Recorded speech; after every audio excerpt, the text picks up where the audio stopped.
জন্য নেকি তো হয়ে গেছে তার ডাবলের ডাবল।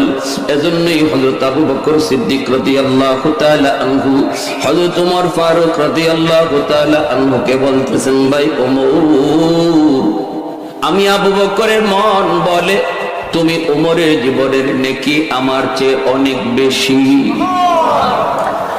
হযরত ওমর বলেন, সিদ্দিক এই কেমন কথা বললেন? আপনি উম্মতের ভিতরে শ্রেষ্ঠ, আপনার জীবনের নেকির চেয়ে আমি উমরের জীবনের নেকি বেশি, এটা কেমনে দলিল? সিদ্দিক আকবর বলে, আল্লাহর কোরআনের আয়াত দলিল।